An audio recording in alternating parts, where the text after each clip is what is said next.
Hello dear student, आज हम पढ़ेंगे जयशंकर प्रसाद का जीवन परिचय जो बोर्ड एग्जाम के लिए बहुत ज्यादा महत्वपूर्ण है। तो स्टार्ट करने से पहले मेरी एक छोटी सी रिक्वेस्ट है, यदि आपने मेरे चैनल को सब्सक्राइब नहीं किया तो चैनल को सब्सक्राइब करके बेल आइकन दबा देना ताकि नेक्स्ट वीडियो की नोटिफिकेशन सबसे पहले मिल सके। तो चलिए स्टार्ट करते हैं। तो सबसे पहले आपको ब्लैक पेन से हेडिंग लिखनी है जीवन परिचय, और इसमें आगे लिखना है जयशंकर प्रसाद का जन्म सन 1889 ईस्वी में काशी के एक प्रतिष्ठित वैश्य परिवार में हुआ था। इनका जन्म 1889 ईस्वी में काशी के एक प्रतिष्ठित कमिंसा या सम्मानित से और वैश्य एक हिंदू धर्म की जाति है। ठीक है, तो इस प्रकार से इसमें लिखना है जयशंकर प्रसाद का जन्म सन 1889 ईस्वी में काशी के एक प्रतिष्ठित वैश्य परिवार में हुआ था। ठीक है, इसके बाद लिखना इनके माता पिता का नाम। इनके पिता का नाम देवी प्रसाद तथा माता का नाम मुन्नी देवी था। ठीक है, इनके पिता का नाम देवी प्रसाद तथा माता का नाम मुन्नी देवी था। ये तंबाकू के एक प्रसिद्ध व्यापारी थे, यानी कि ये एक तंबाकू के एक प्रसिद्ध व्यापारी थे। बचपन में ही पिता की मृत्यु हो जाने से इनकी प्रारंभिक शिक्षा घर पर ही हुई, यानी कि ये बाल्यावस्था में थे तब इनके पिता की मृत्यु हो गई थी, जिसकी वजह से यह स्कूली शिक्षा नहीं ले पाए थे और इनकी प्रारंभिक शिक्षा घर पर ही हुई। ठीक है, तो बचपन में ही पिता की मृत्यु हो जाने से इनकी प्रारंभिक शिक्षा घर पर ही हुई।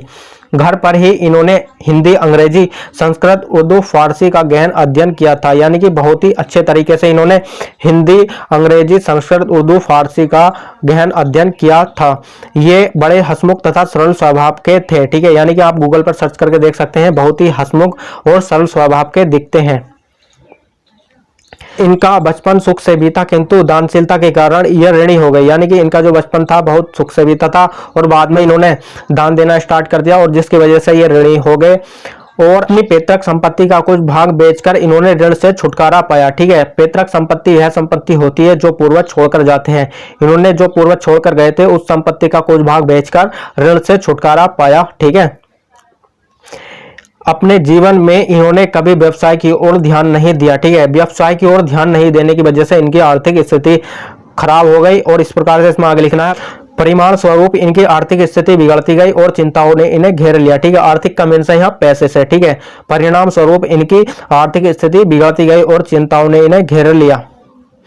इनका शरीर क्षय रोग से जर्जर होता गया। ठीक है, क्षय रोग एक टीबी की बीमारी है जिसकी वजह से इनका शरीर कमजोर होता गया और अंत में इनकी मृत्यु सन 1837 ईस्वी को केवल 48 वर्ष की आयु में हो गई थी। ठीक है, 1937 ईस्वी को हो गई थी।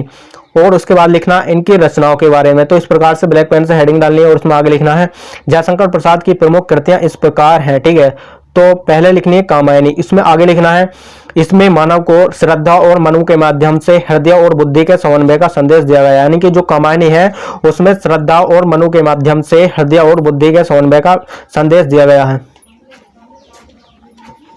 सेकंड है आंसू। ठीक है, इसमें लिखना है यह प्रसाद जी के वियोग का काव्य है, यानी कि जो आंसू है उसमें बिछोड़ने का वर्णन किया गया, यानी कि वियोग का मीन्स है यहाँ बिछोड़ने से। ठीक है, उसमें बिछोड़ने का वर्णन किया गया आंसू में।